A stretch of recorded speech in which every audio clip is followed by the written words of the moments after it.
Assalamualaikum warahmatullahi wabarakatuh. Selamat malam Jumat. Apa kabar malam ini insan muda?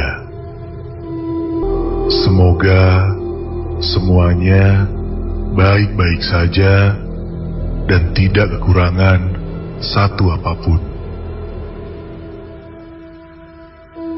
Malam ini kami telah menyiapkan cerita-cerita terbaru yang telah kami kumpulkan selama seminggu ke belakang. Sebelum kita mulai untuk mendengarkan cerita-cerita tersebut, ada satu kejadian menarik. Kejadian itu adalah di mana salah seorang kru yang sedang mengisi suara di salah satu cerita diganggu oleh salah satu penghuni ketika kru tersebut selesai merekam suaranya. Di hasil rekaman terdengar suara tawa dari seorang perempuan. Padahal pada saat proses merekam tidak ada satupun hal terjadi dan kru tersebut sedang berada sendirian di ruang produksi. Untuk catatan, kejadian ini seringkali terjadi pada saat proses rekaman dilakukan. Itulah tadi sedikit cerita di balik proses produksi. Sekarang, kita langsung saja ke cerita pertama. Selamat mendengarkan dan jangan lupa untuk berdoa agar sampai nanti di akhir acara ini selesai, kita semua selalu dilindungi oleh Tuhan Yang Maha Esa. Ingat insan muda, jangan dengerin sendirian.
Ini adalah hari yang sangat menyenangkan.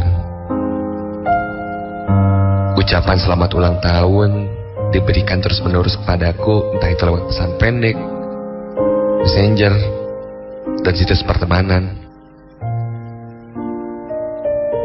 Dan perayaan tak berhenti di situ saja. Kukumpulkan beberapa teman dekatku dan mentraktir mereka sebagai balasan ucapan selamat mereka kepadaku. Hari yang menyenangkan. Setelah menghabiskan waktu bersama teman-temanku, salah seorang sahabatku bernama Rio menelepon.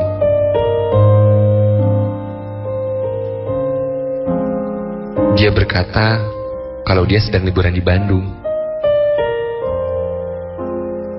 sampai akhir minggu ini dan berencana menginap di salah satu hotel di Bandung dan menyuruhku mampir ke hotel tempat dia menginap.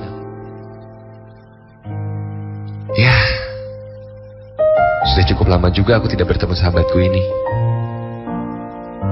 Dan kalau dia mampir ke Bandung, walaupun sebentar, dia pasti selalu mengajakku mampir ke tempat dia menginap untuk sekedar ngobrol atau ditraktir dan sekedar nongkrong.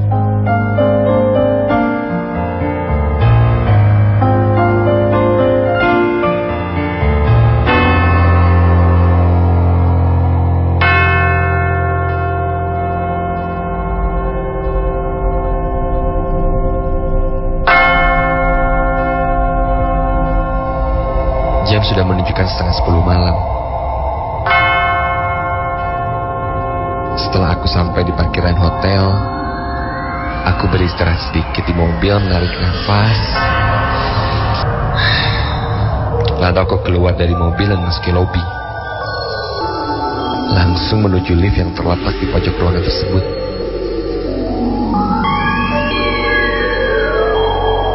Di dalam lift, aku menekan tombol lantai 4. Sesampainya di lantai 4, aku pun mencoba-coba mengingat nomor kamar yang diberikan oleh Rio lewat telepon tadi. Karena merasa tak pasti, akhirnya aku mencoba menelepon Rio. Halo Yo, nomor kamar lu berapa sih? Buruan lobet nih. Halo. Ya. Sebelum Rio menyelesaikan kata-katanya, HP ku mati. Ya, mati nih. Aku melihat ke arah kanan dan kiri, berusaha menebak-nebak kamarnya Rio. Di mana ya? Sepi sekali. Gak ada penjaganya gitu. Sampai tiba-tiba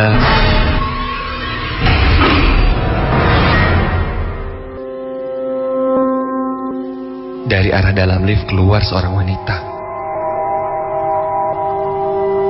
Wanita itu berpakaian putih seperti daster panjang, berambut agak panjang, dan wanita itu sedang hamil.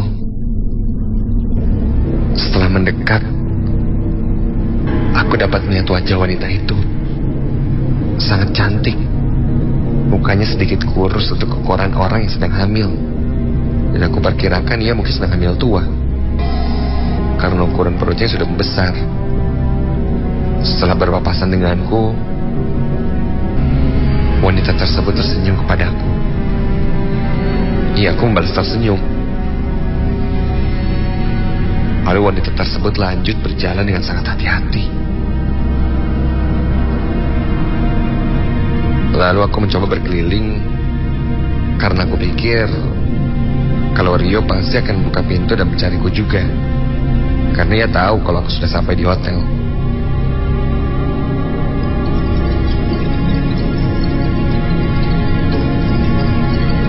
Di menit aku berjalan dan menelusuri lorong, tapi tak ada tanda-tanda Rio.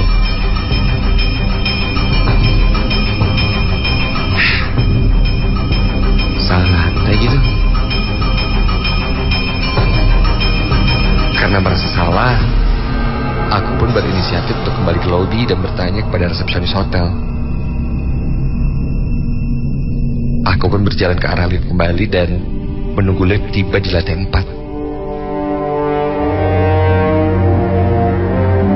Dan saat aku menunggu lift datang,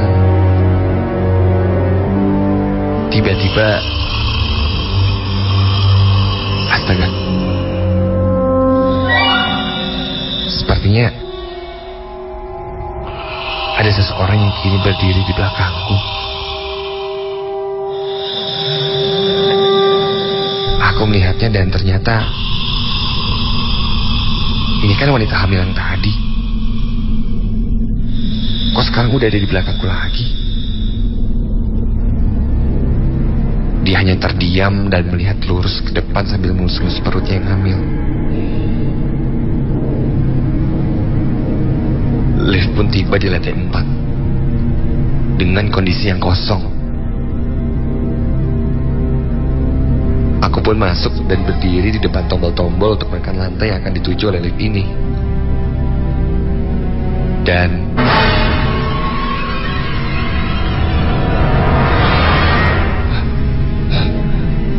wanita hamil itu masuk dan berdiri di pojok lift. Mau ke lobi juga, Mbak? Dia hanya mengangguk sambil tetap mengelus-ngelus perut hamilnya seolah memijit dengan halus perutnya tersebut. Karena tak berani melihatnya langsung, aku hanya bisa melihat wanita tersebut melalui pantulan dinding lift. Sampai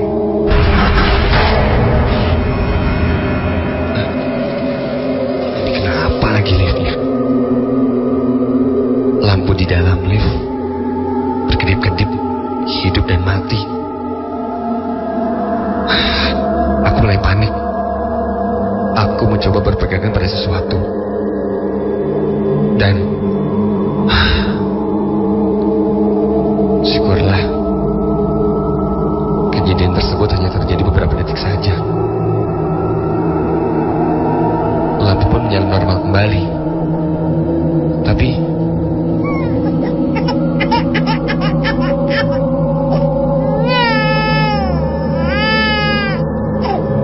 terdengar suara bayi menangis.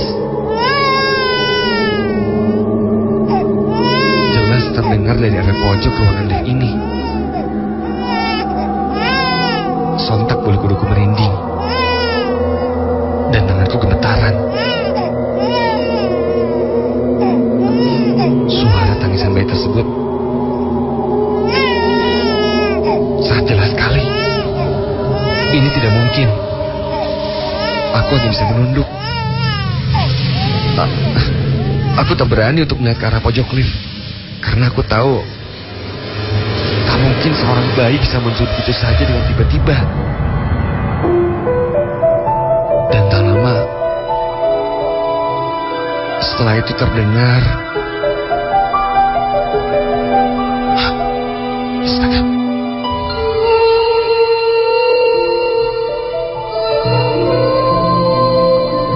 Dengan rasa penasaran dan ketakutan, aku mencoba melihat ke arah pantulan pintu lift dan astaga. Astaga. Wanita tadi sekarang berdiri sambil memegang bayi di pelukannya.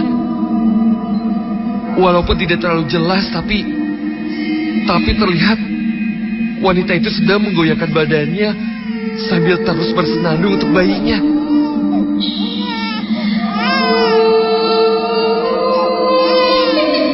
Aku yang ketakutan berusaha untuk tidak melihat wanita tersebut. Jujur, seluruh bulu kuduku terasa berdiri. Kaki dan tanganku gemetar. Gemetar karena ketakutan. Dan sekarang aku melihat tangan wanita itu menjulur dan akan memegang bahuku. Ya Tuhan, tolong aku ya Tuhan. Tolong aku ya. Semakin jelas dan semakin terasa di belakangku. Tangan wanita itu mendekat. Dan tiba-tiba saja seisi lift ini pun berbau sangat tidak sedap, seperti bau bangkai. Aku mulai pusing. Sampai lift pun terbuka. Tanpa melihat ke belakang lagi, aku pun langsung berlari keluar. Aku duduk sejenak di sofa yang ada di lobi, mengatur nafasku, dan tiba-tiba saja seseorang datang menghampiriku. Ternyata itu Rio. Yuk, cabut langsung aja yuk. Gue gak enak badan nih asli, kataku kepada Rio. Tapi Rio malah mengajakku kembali ke kamarnya, dan katanya ada oleh-oleh yang mau dia berikan. Ia berjalan dan aku mengikutinya masuk kembali ke lift. Sampailah kita di lantai 4. Kita langsung masuk ke kamarnya Rio yang berada di pojok lantai ini.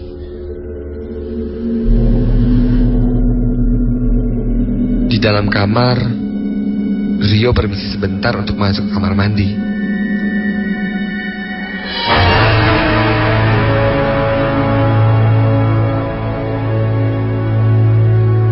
Aku yang merasa sangat lelah langsung menuju tempat tidur untuk tidur-tiduran sebentar, sekedar menutup mata, menunggu Rio selesai di kamar mandi.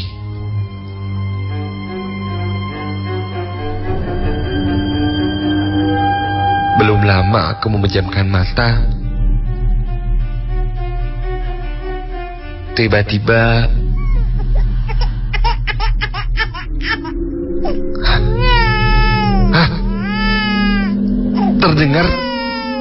terdengar suara bayi lagi. Suara tersebut terdengar sangat dekat denganku. Kontan aku terbangun dan astaga, di sampingku kini ada bayi yang menangis. Lalu aduh, dari arah belakangku seperti ada sesuatu yang menendang kepalaku. Saat kulihat ke belakangku dan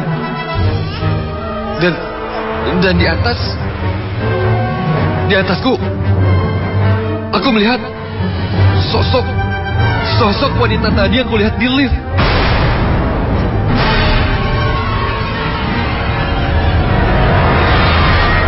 Namun kini sosok wanita itu berada di atasku.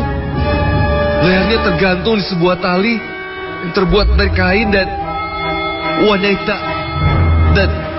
itu dalam posisi gantung diri di tengah-tengah ruangan. Matanya yang melotot melihat ke arahku dengan suara tangisan yang terdengar mengerikan. Juga posisi tangannya yang sepertinya berusaha menggapai sosok bayi yang ada di sampingku.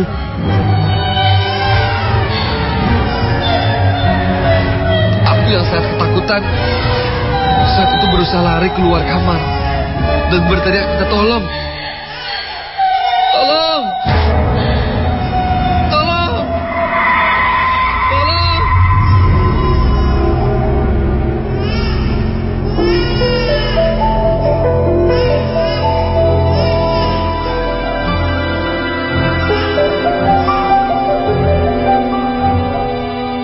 Sampai akhirnya seorang bapak-bapak berpakaian seperti karyawan hotel mendorongku hingga jatuh dan lalu menyemprotkan air beberapa kali dan mengusapkan ke wajahku sambil membaca-baca doa.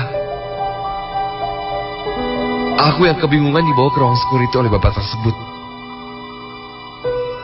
Lalu ia bercerita bahwa yang kulihat barusan adalah sundel bolong penunggu salah satu kamar di hotel ini.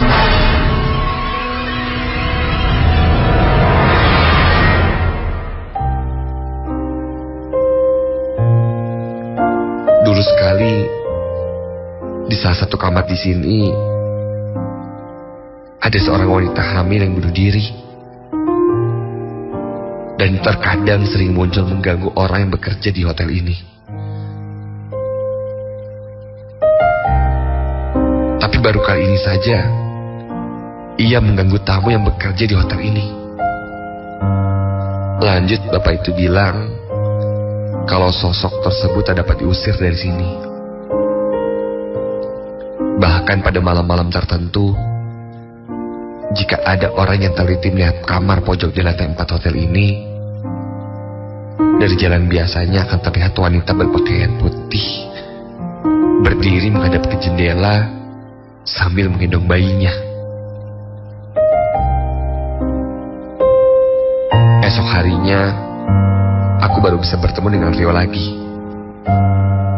Dan dia pun bercerita kalau ia segera pindah hotel setelah mengalami kejadian yang sama sepertiku di kamarnya di lantai 4. Rio bercerita di saat ia mandi malam itu, dari arah kaca kamar mandi ia dapat melihat seorang wanita hamil sedang berdiri di depan pintu kamar mandinya. Dan terdengar suara tangisan dari wanita tersebut.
Selamat malam sekali lagi untuk kamu yang baru saja bergabung.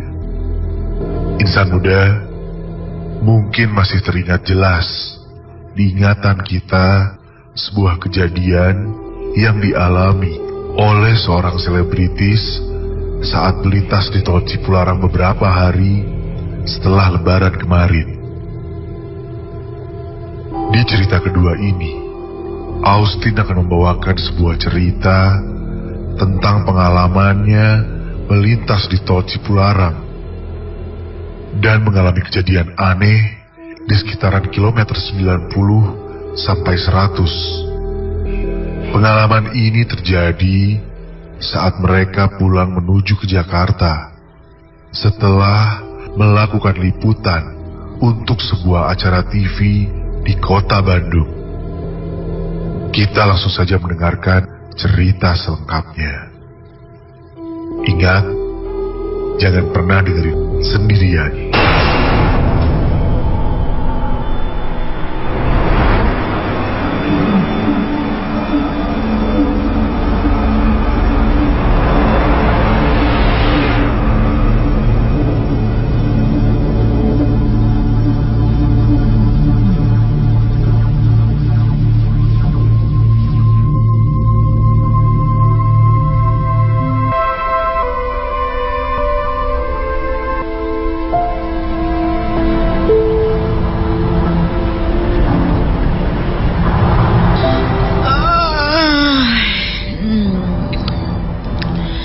Akhirnya aku pulang juga.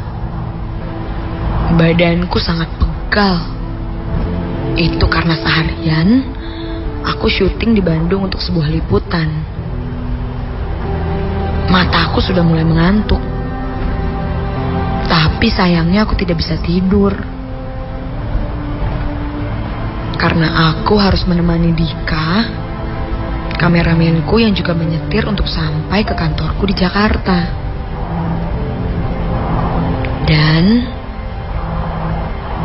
kami pun masuk ke jalan penghubung Bandung-Jakarta yang dikenal dengan tol Cipularang. Di mobil kami duduk bertiga. Aku duduk di depan, sebelahku Dika yang menyetir, dan satu lagi Cici yang duduk di jok belakang.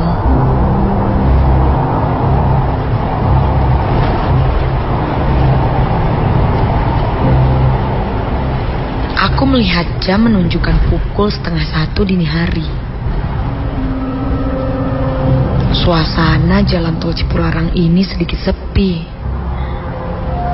Karena mungkin hari biasa dan sudah larut malam juga. Aku lihat dari spion tengah Cici sudah tertidur. Dika pun menegurku untuk tidak tidur. Dasar penakut. Tapi memang masih hangat-hangat beberapa kejadian yang terjadi di Cipularang kilometer 97 itu. Mungkin Dika takut melihat hal-hal aneh.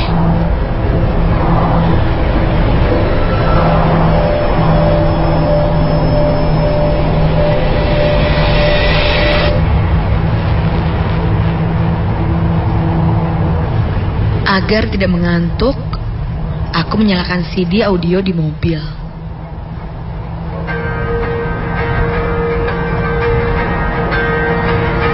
Sambil mengobrol santai, kami pun tertawa-tawa.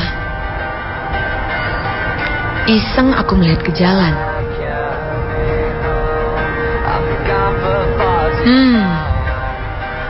Sudah masuk kilometer 60. Ketika aku sadar, loh, Dik,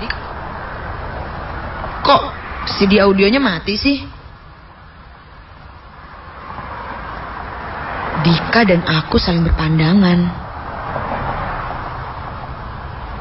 Aku nyalakan lagi CD audionya, dan tak lama mati lagi.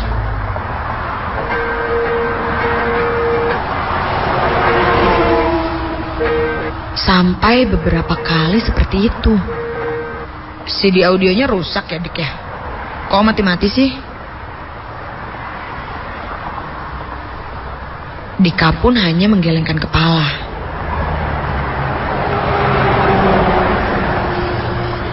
Merasa bosan, aku mencoba mencari-cari hiburan.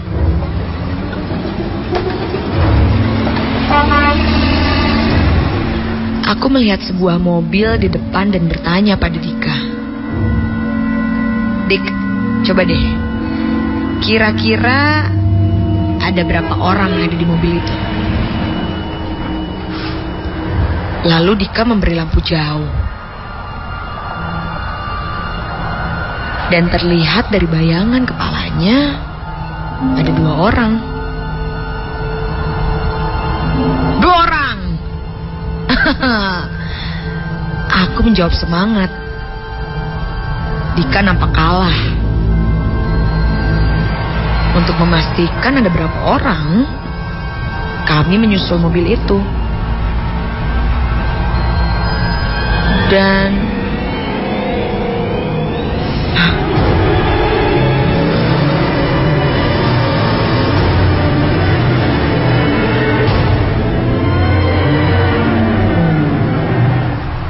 di dalam mobil itu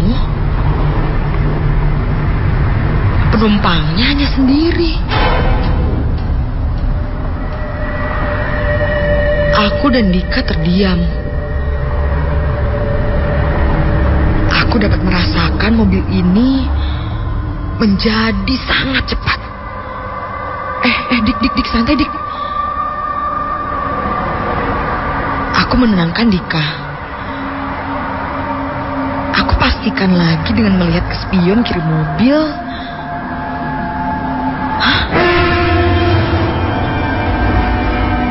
Aku tersentak kaget ketika aku melihat hal aneh.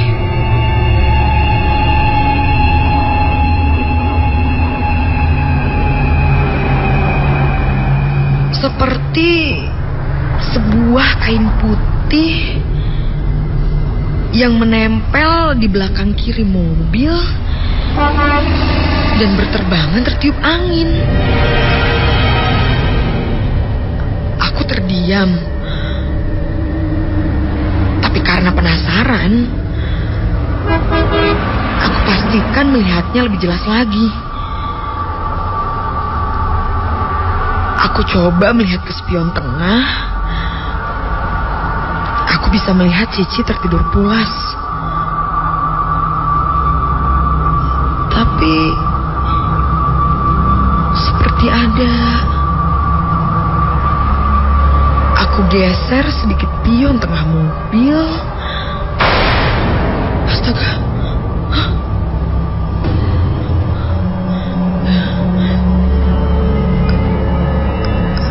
Di sebelah Cici duduk seorang wanita dengan baju putih dan rambut hitam sebahu.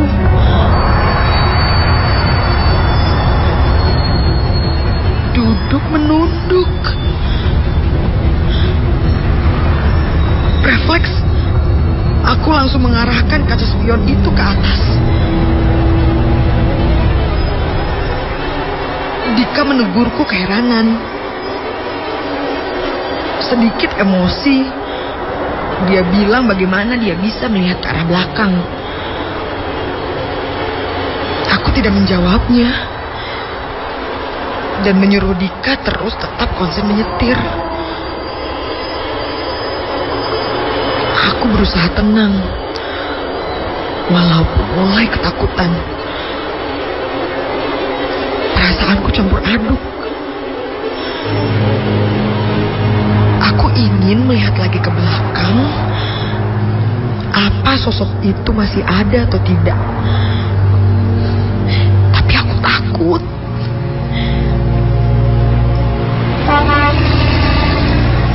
Aku mencoba untuk bersikap normal dan kembali mengobrol. Tiba-tiba sebuah mobil memberi lampu tembak sambil membunyikan klakson. Dika memberi jalan untuk mobil itu menyusul. Sebuah mobil kijang berwarna merah marun dengan plat B menyusul mobil kami.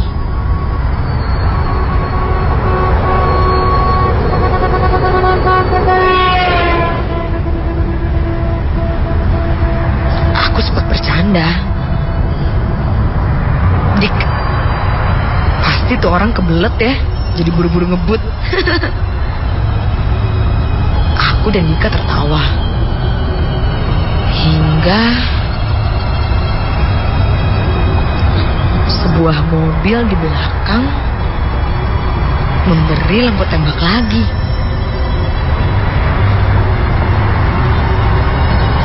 Kami memberi jalan lagi untuk mobil itu lewat.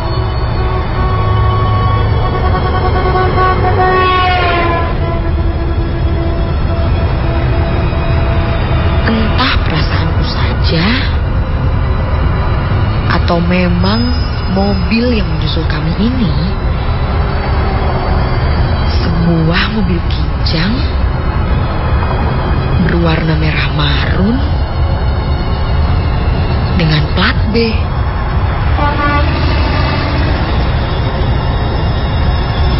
Aku dan Dika mendadak memperhatikan mobil itu dengan seksama.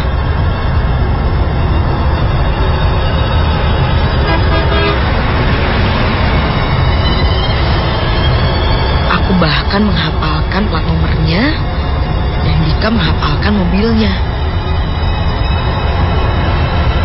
Mobil itu pun menjauh. Dika melambatkan kecepatan mobil kami.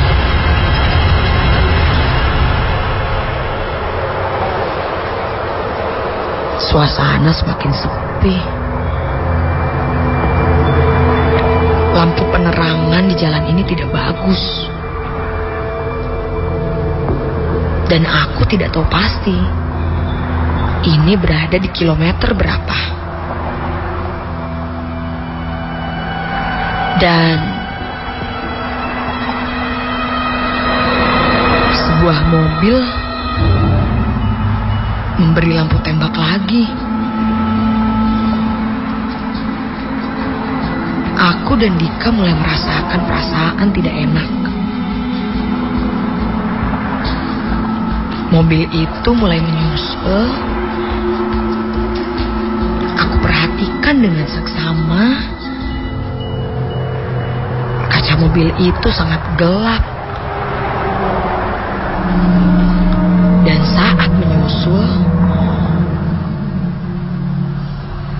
secara refleks aku ambil kamera digitalku dan langsung foto mobil itu.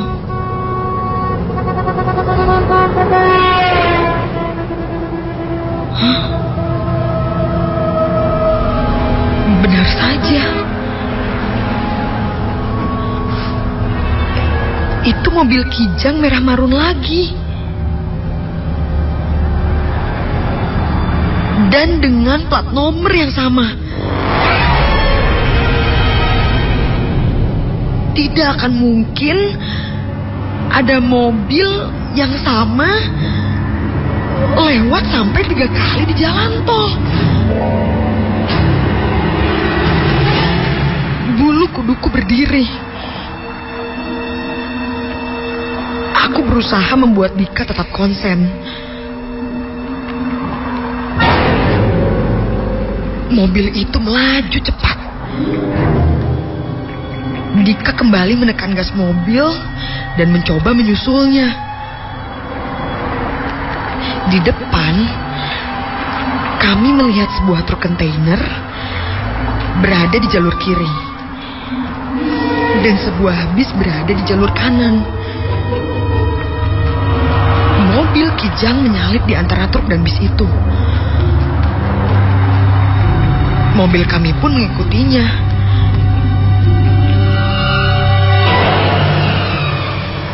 Dan mobil itu hilang.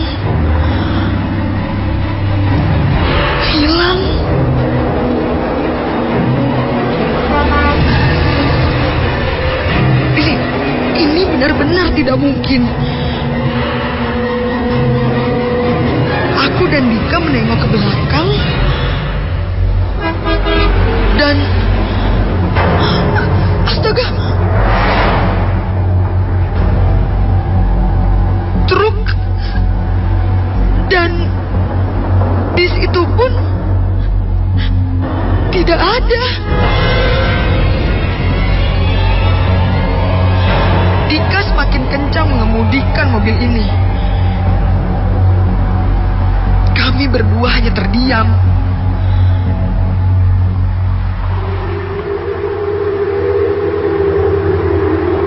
Sampai akhirnya kami pun tiba di pintu tol dalam kota. Esok paginya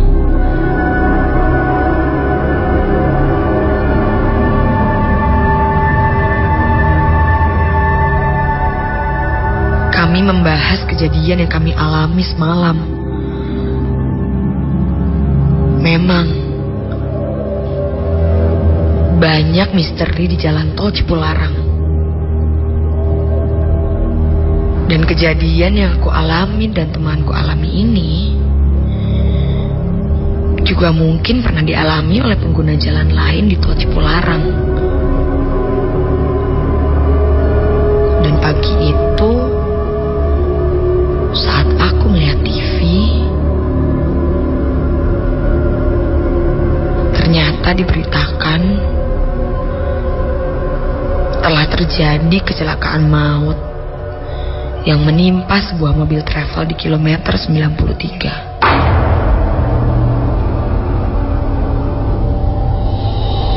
Dan aku jadi teringat kameraku. Aku membukanya, melihat hasil foto semalam.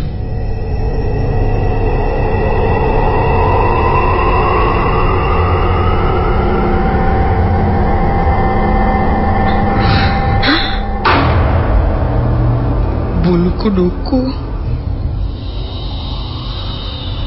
tiba-tiba berdiri.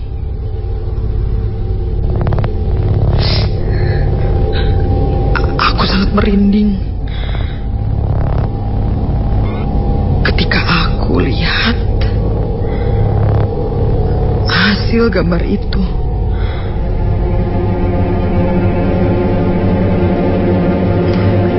Terlihat papan petunjuk jalan yang tak sengaja terfoto, yang terlihat menunjukkan kilometer 93.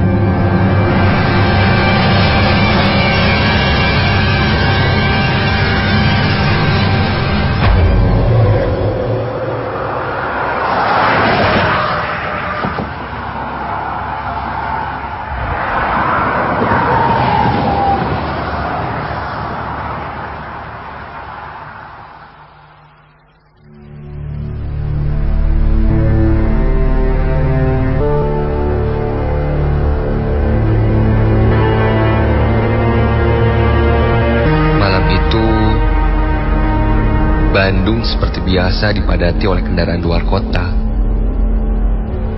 Dan itu membuat kemacetan yang cukup parah di sepanjang jalan Dago. Aku yang malam itu mengendarai sepeda motor, mencoba untuk mencari jalan agar tidak terjebak arus macet jalan Dago. Aku mulai memutar balik motorku di depan sebuah factory outlet, memasuki jalan kecil, Jalan Hasanuddin, yang padat oleh mobil yang parkir, dan melewati sebuah jalan yang cukup gelap. Itu Jalan Raden. Pelang jalan itu sudah mulai tidak terbaca. Motorku berjalan pelan, menyusuri jalan yang tidak terlalu panjang. Tapi ketika aku melewati sebuah taman kanak-kanak di sana, tiba-tiba saja motorku mendadak berhenti. Ya, mogok lagi nih motorku nih.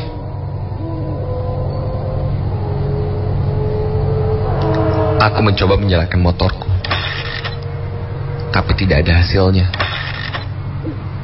Aku mengecek tangki bensin. Bensinnya masih banyak. Aku kembali menstarter motorku.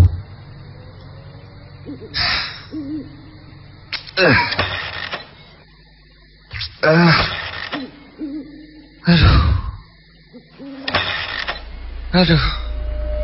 Kenapa tidak mau nyala ya? Dalam keadaan panik, tiba-tiba saja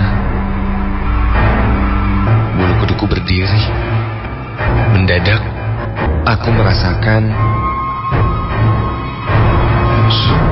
suasana sepi yang amat sangat sepi.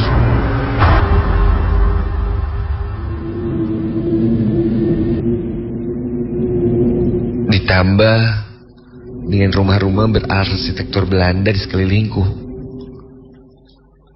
membuatku semakin ingin cepat-cepat menghidupkan motorku. Sedikit takut sih, tapi aku mencoba tenang sambil terus menyalakan kembali motorku. Dan astaga, bau ini, aku mencium bau busuk yang amat sangat menyengat. Awalnya aku berpikir, ini sih kayaknya bau bangkai. Atau mungkin bau bangkai yang berasal dari got yang berada di sebelahku. Tapi ketika ujung mataku tanpa sengaja melihat ke arah spion,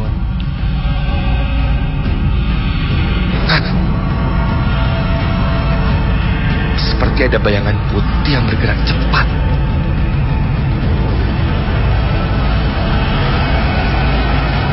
Kontan aku melihat ke arah belakangku. Tapi yang kulihat hanya jalanan gelap dan sepi.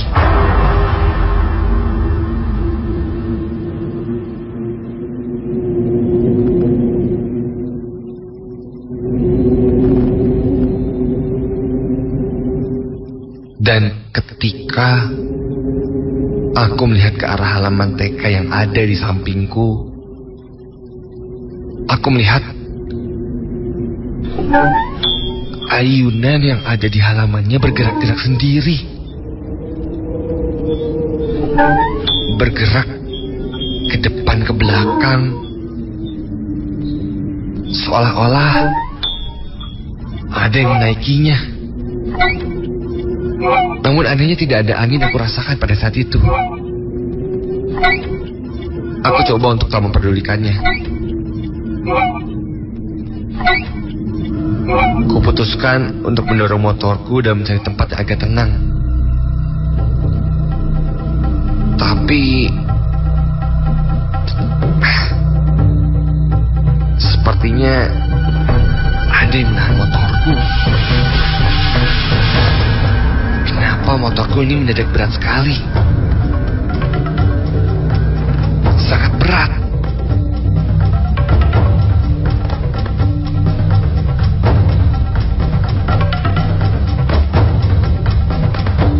Aku mulai melafalkan doa-doa yang kuhafal dan berhenti sejenak. Saat aku mulai merasa tenang, aku mencoba membuka mata. Dan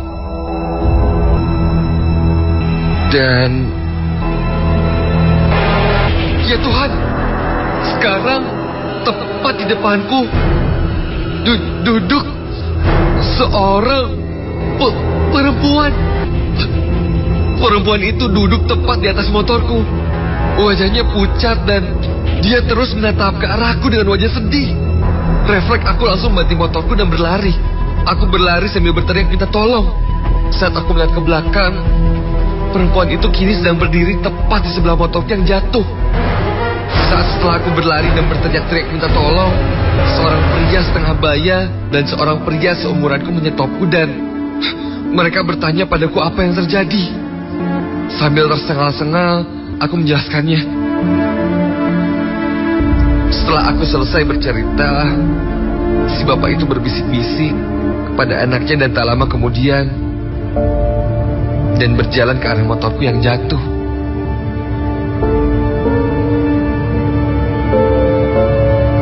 Bapak itu berkata kalau dia meminta anaknya untuk mengambilkan motorku.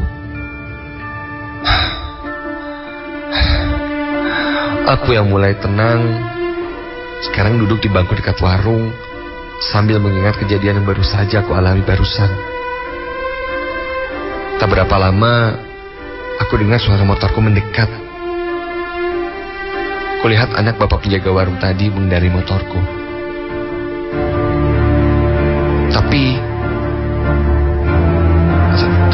Tapi saat si anak penjaga warung berhenti,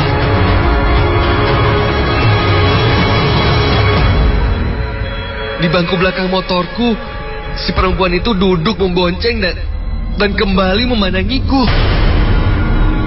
Aku yang ingin berteriak mendadak tidak bisa mengeluarkan suara. Tidak bisa sama sekali. Dan saat bapak warung itu keluar, aku hanya menggenggam tangannya erat. Si bapak itu sepertinya mengerti apa maksudku menggenggam tangannya. Tak lama dia langsung melafalkan doa-doa dengan suara pelan dan kemudian disusul dengan beberapa ucapan dengan bahasa Sunda yang intinya menyuruh perempuan itu pergi dan jangan mengganggu.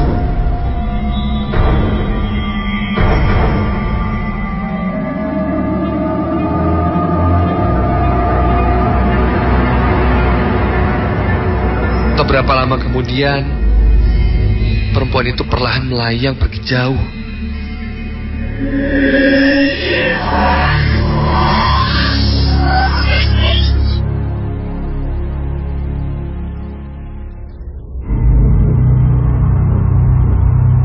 Si bapak yang berada di sebelahku langsung menceritakan kalau aku memang diikuti sosok perempuan tadi. Beberapa kali si bapak itu juga cerita kalau dia pernah membantu orang yang melintasi daerah ini sendirian dan melihat penampakan perempuan tadi. Menurut cerita si bapak warung itu pun, perempuan itu selalu menampakkan diri pada orang yang sedang sendirian melintas jalan ini, baik menggunakan mobil ataupun motor. Dan konon, perempuan itu adalah korban kecelakaan tabrak lari yang terjadi beberapa belas tahun yang lalu.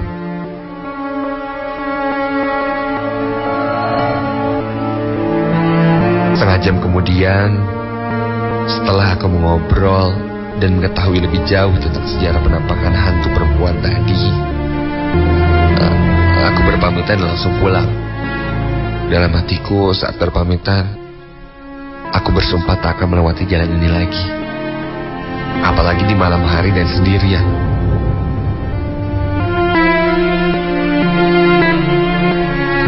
Namun beberapa hari setelah kejadian itu, iseng aku terpikir untuk mampir ke warung bapak itu untuk sekedar berterima kasih telah menolongku. Maka saat itu sepulang dari kampusku, aku langsung menuju jalan itu. Dan sesampainya di sana, loh,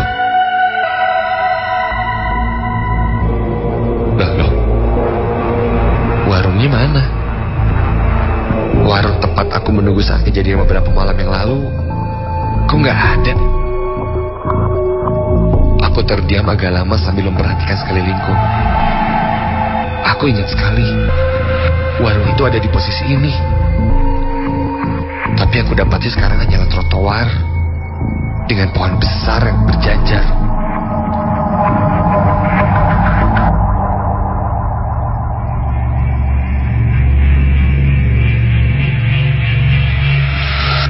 Tak jauh, aku melihat ada seorang tukang tambal ban.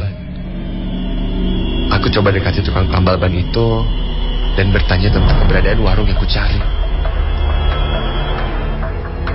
Tukang tambal ban itu agak sedikit bingung saat aku tanyakan warung yang aku maksud. Dia menjawab bahwa di sini memang tidak ada warung.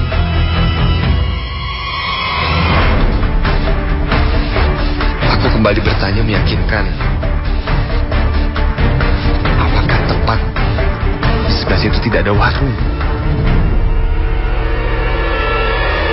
Diam sejenak, si tukang tambal ban itu lalu menjawab. Katanya dulu memang ada warung, tapi itu 10 tahun yang lalu. Namun warung itu terbakar, dan bapak pemiliknya serta 2 anaknya, yang satu laki-laki dan satu perempuan, meninggal saat kejadian. Aku diam mematung mendengarnya. Jadi yang kemarin menolongku itu, mereka itu adalah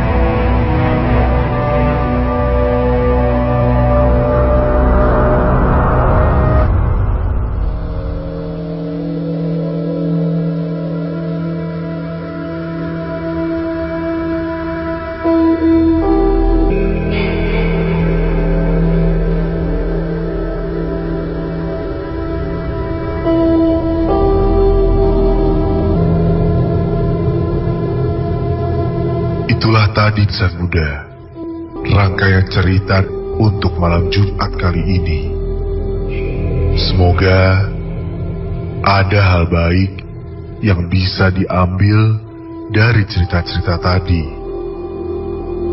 serta membuat kita lebih waspada dan menghargai mereka yang hidup berdampingan dengan kita, baik itu yang terlihat atau tidak.